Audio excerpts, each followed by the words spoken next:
Shalom, shalom! Sejam bem-vindos a mais um programa Israel para Jesus. Nós estamos com uma minissérie aqui de história contemporânea a respeito do povo de Israel. Nós, nos últimos programas, passamos um pouquinho também, né, do período ali bíblico, interbíblico, os povos dominando a região de Israel, mas também nos concentramos depois aos povos que dominaram a terra depois da vinda do Messias. No último programa, nós falamos sobre o domínio árabe e do domínio europeu sobre as terras de Israel. E no programa de hoje, nós falaremos a respeito do segundo domínio muçulmano sobre Jerusalém.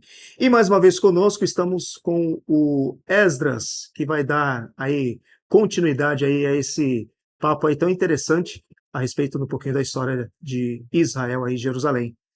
Obrigado mais uma vez, Esdras. Imagina, eu que agradeço aqui a oportunidade.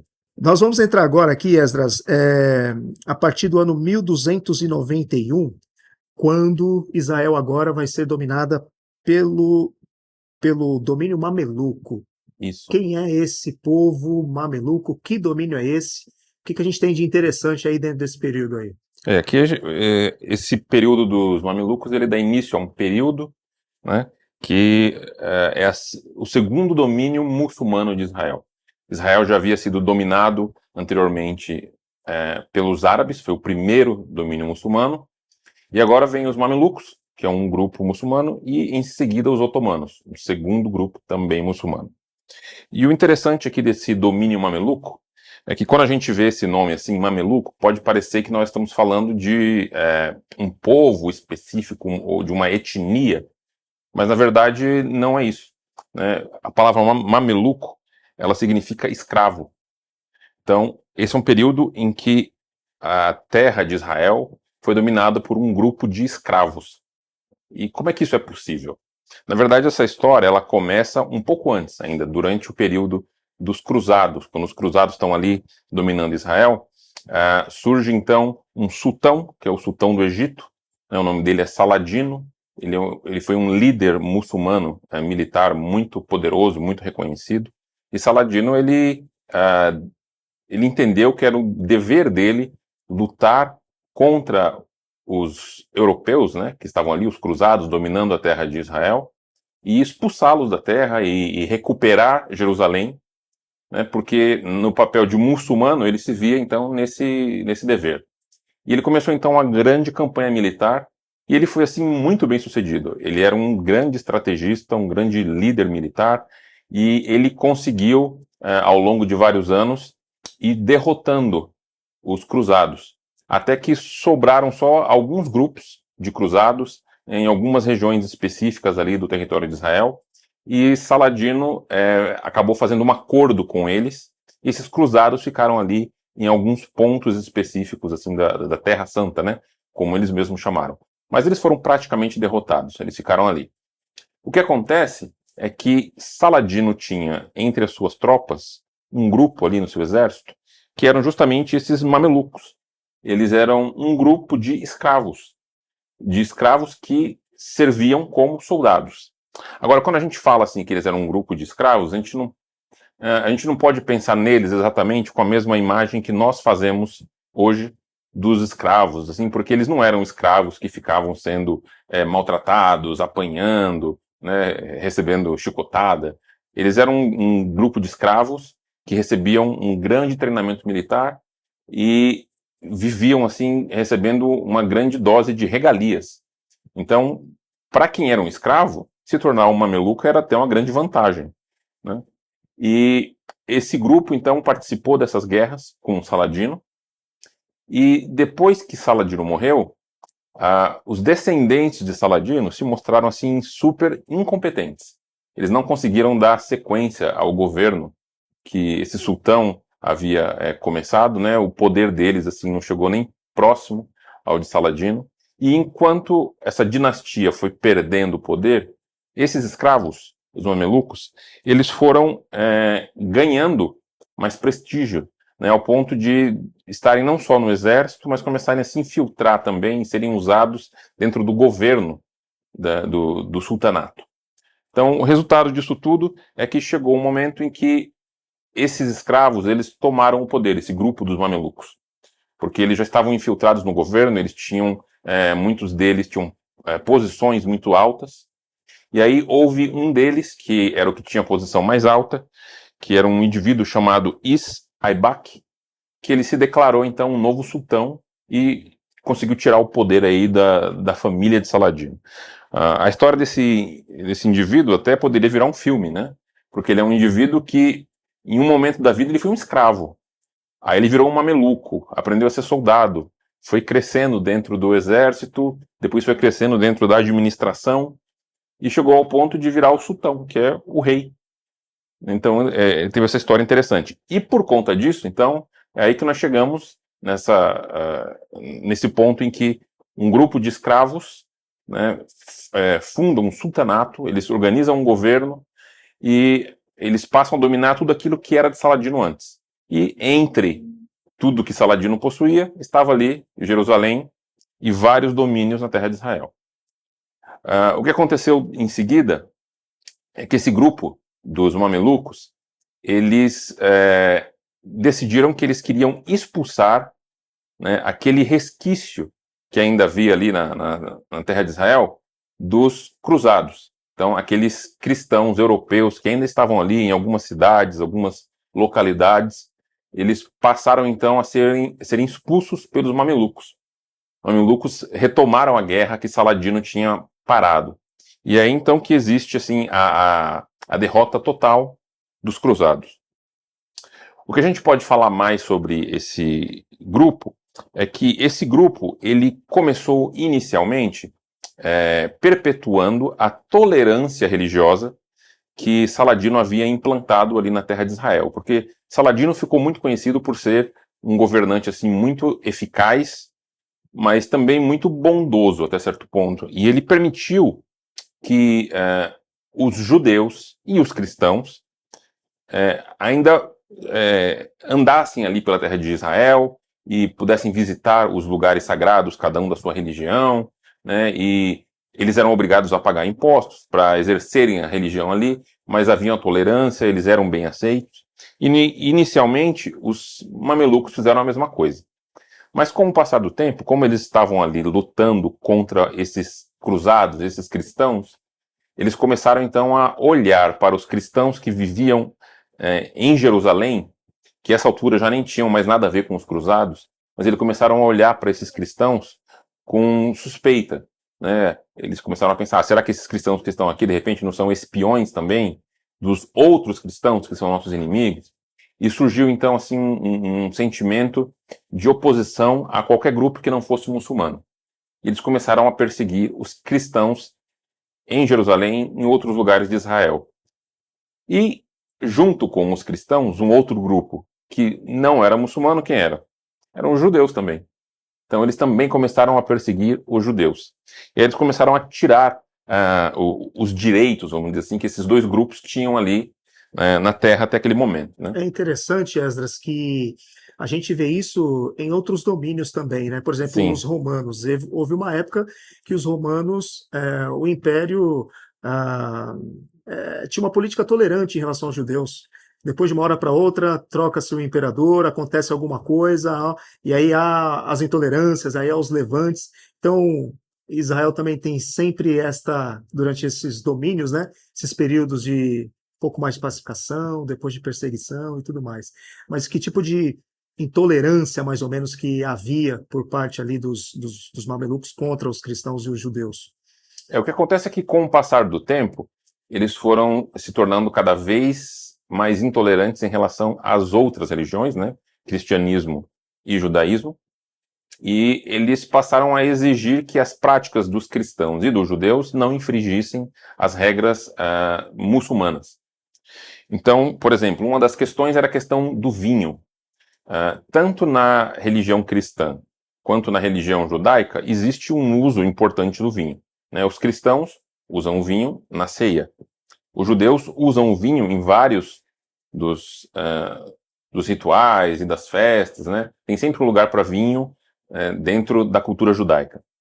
Os muçulmanos não tomam bebida alcoólica, né, na sua maioria. E aqui nesse momento, esse grupo também não, eles eram contra o consumo de bebida alcoólica. Então eles começaram a proibir o uso do vinho, eles muitas vezes invadiam casas de cristãos e casas de judeus para verificar se as pessoas não tinham vinho escondido dentro de casa, né, e começou a surgir aí uma perseguição. Depois houve um momento em que o vinho acabou até sendo tolerado, mas era necessário pagar um imposto para você ter vinho em casa, né? Então eram com coisas assim, e com outras práticas também que surgiu essa resistência, né? Houve também um momento em que eles passaram a proibir que os médicos judeus atuassem fora da comunidade judaica. Então a gente tem que lembrar aqui que os judeus eles eram a minoria, né? A maioria das pessoas ali naquele contexto ali eram de muçulmanos, mas os médicos judeus foram proibidos de atender a pacientes muçulmanos. Então, a gente percebe aí que a clientela dos médicos judeus caiu bastante, né?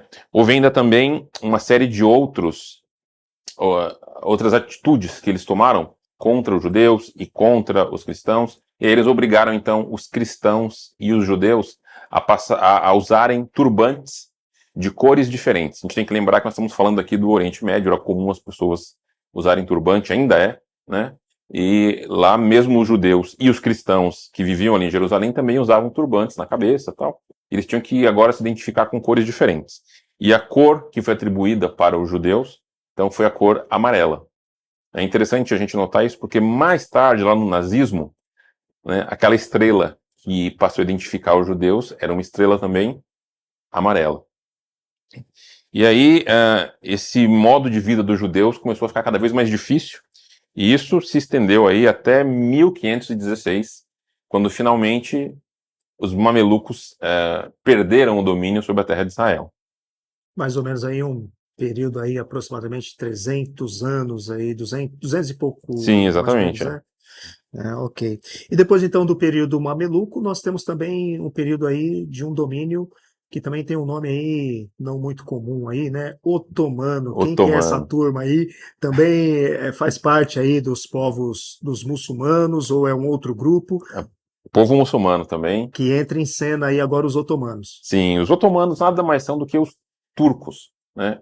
Então, o país que nós hoje conhecemos como Turquia, né? Então, esse é o país que deu origem aí ao Império Otomano. O Império Otomano foi um império bem grande, poderoso, e em determinado momento, lá em 1517, que é justamente ali o período em que o Brasil aqui estava sendo descoberto, lembra? Cabral chegou aqui em 1500, né? Então, o Brasil estava ali começando a ser uma colônia de Portugal ainda.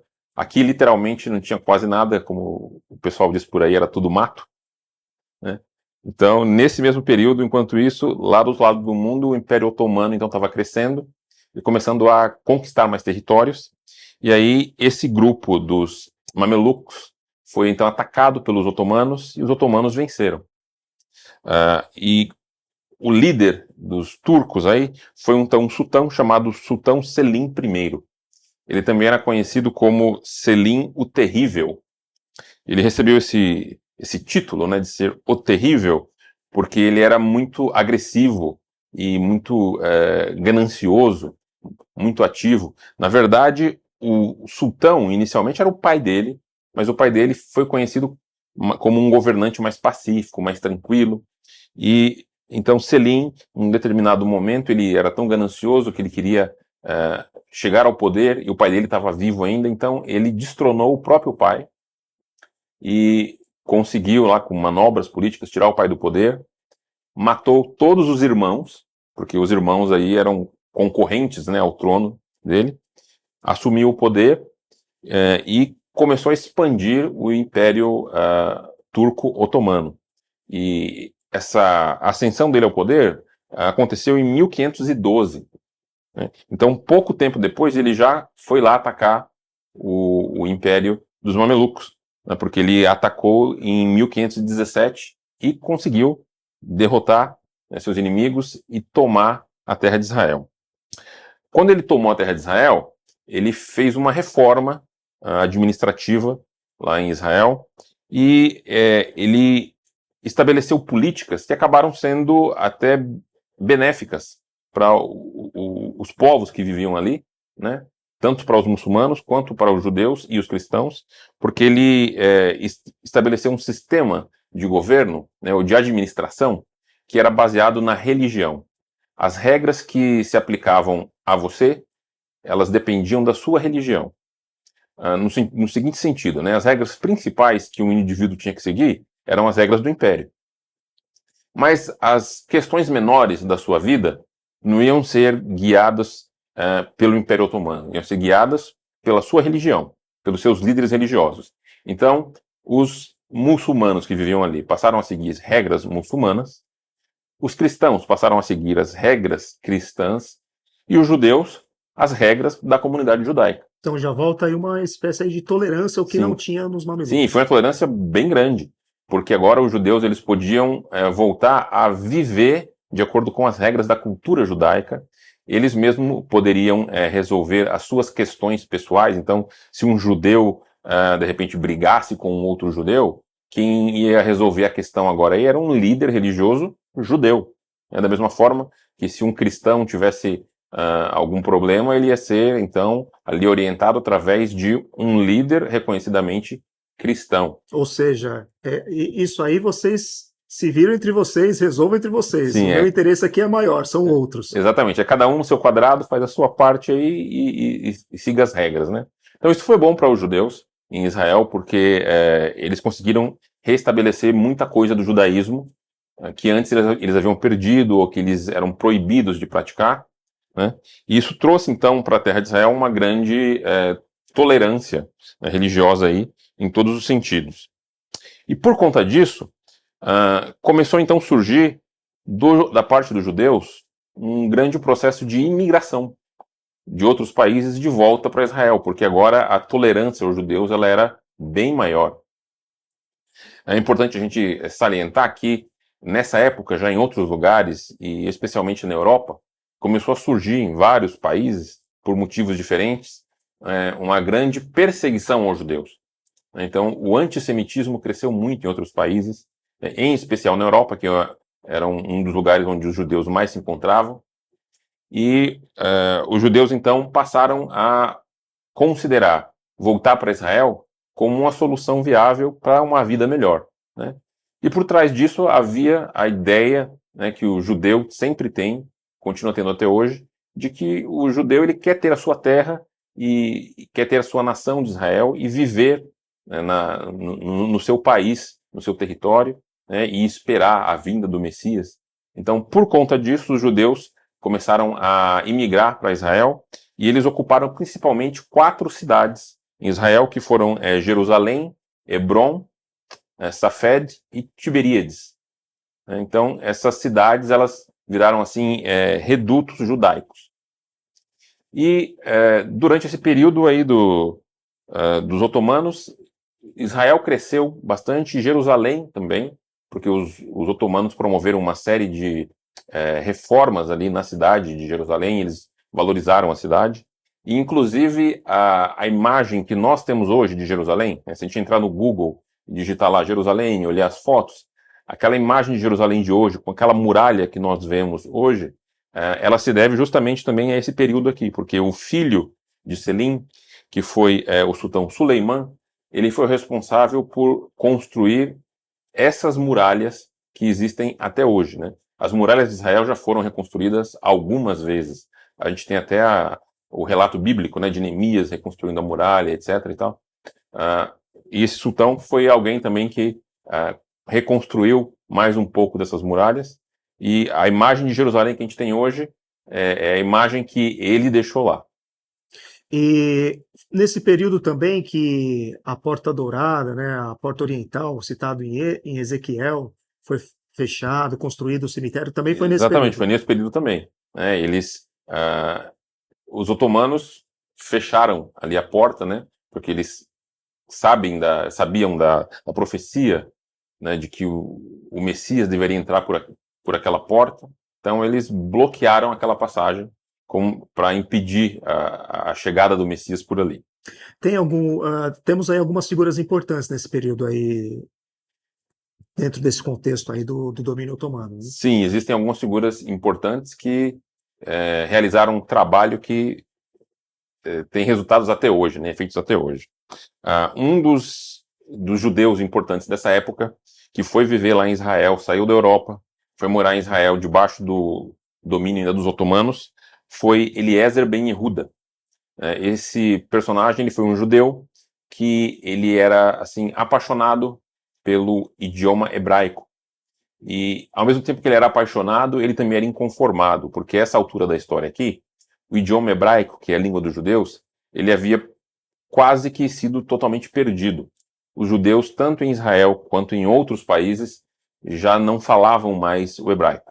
O hebraico virou um idioma que era utilizado apenas na sinagoga, apenas em contextos religiosos, apenas para leitura dos textos bíblicos do Antigo Testamento, mas que os judeus não usavam no dia a dia.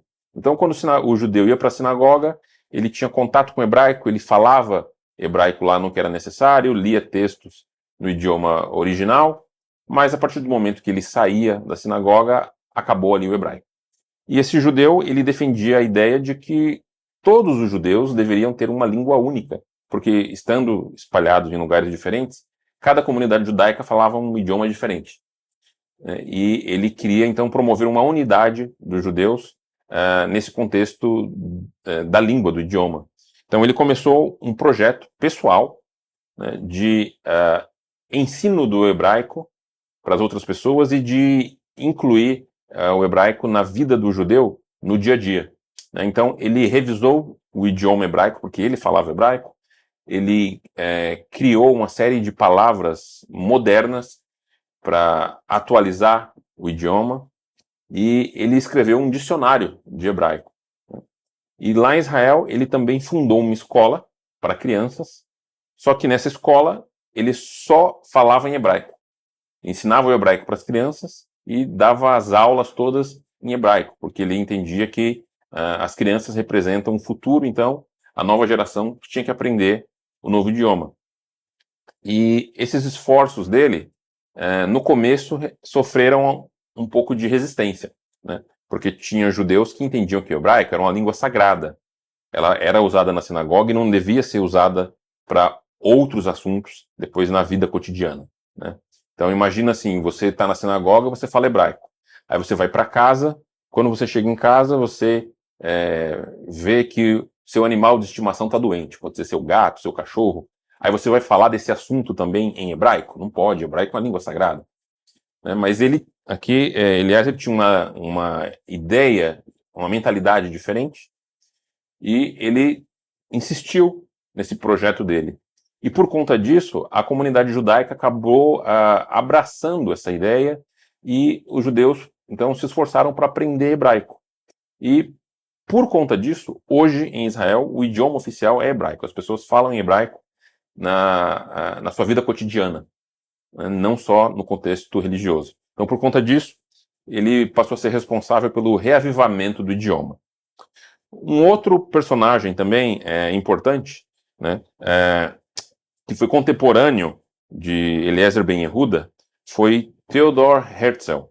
Theodor Herzl foi também um judeu que defendia a ideia de que os judeus devem ter um lar próprio e devem viver na sua terra um território independente. E ele então foi o pai do que nós chamamos hoje de sionismo, que é um movimento justamente que prega que os judeus devem voltar para sua terra. Então, no ano de 1896, Theodor Herzl ele escreveu um livro, ele publicou um livro chamado O Estado Judeu. Basicamente, ele pegou todas as ideias que os judeus tinham aí de voltar para sua terra e colocou isso no papel, de uma maneira formal. E não só ele fez isso, mas além de colocar no papel, também ele já desenvolveu um plano para tirar isso do papel. Ele criou uma conferência sionista, e a partir dessa conferência sionista, os judeus, né, e os participantes da conferência começaram a elaborar um plano para conseguir ter um espaço dentro da terra de Israel. E eles decidiram que eles fariam isso através da diplomacia. E aí, então, eles começaram a criar um lobby junto a vários governos para conseguir realizar esse sonho. E esse processo continuou aí, até que, finalmente, esse domínio dos otomanos, ele terminou. Porque em 1914 explodiu a Primeira Guerra Mundial. E o Império Otomano estava do lado perdedor, então eles perderam o controle da terra de Israel. Então, o início aí da Primeira Guerra Mundial, 1914, Isso, marca aí o fim, então, do Império Otomano. otomano. Ok. Ah, bom, nós estamos vendo aí vários povos, né, gentílicos, em determinados momentos, né, por alguns séculos, tendo domínio sobre Israel, sobre Jerusalém. Queria que você falasse um pouquinho a respeito do que você já falou nos outros programas, né, sobre o domínio dos gentios. Acaba sendo cumprimento de profecia daquilo que o Senhor havia dito, né? Exatamente. Nós estamos aqui discutindo, né, a história de Israel, falando de vários povos que ocuparam ali a terra de Israel, dominaram a terra de Israel, dominaram Jerusalém, e a gente vê nesse relato histórico nada mais do que um cumprimento de profecia. Porque se nós lermos o texto de Lucas 21, versículo 24, nós vamos encontrar ali a passagem em que o Senhor Jesus afirma que, por terem rejeitado a ele como seu Messias, os judeus então seriam espalhados entre as nações, né, seriam perseguidos, e que Jerusalém seria então pisada pelos gentios, ou seja, por aqueles povos que não são judeus.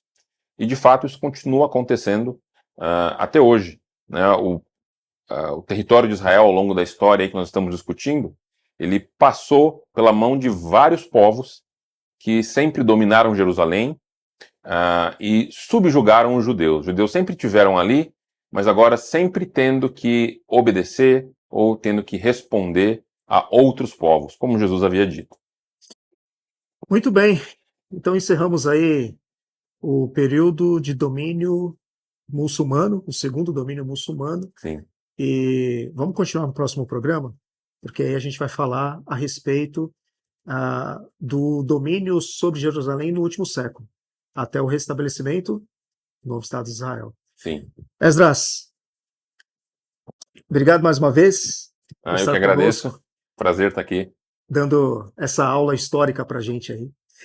E eu quero agradecer você também, que esteve conosco até o final do nosso programa aqui, nos acompanhando durante essa jornada histórica. Quero convidar você a estar atento no próximo programa, que nós vamos continuar falando aí sobre o domínio dos povos sobre Jerusalém até o restabelecimento do novo Estado de Israel, onde os judeus passarão a conquistar novamente a terra, um pedacinho da terra, mas já de volta ao seu território.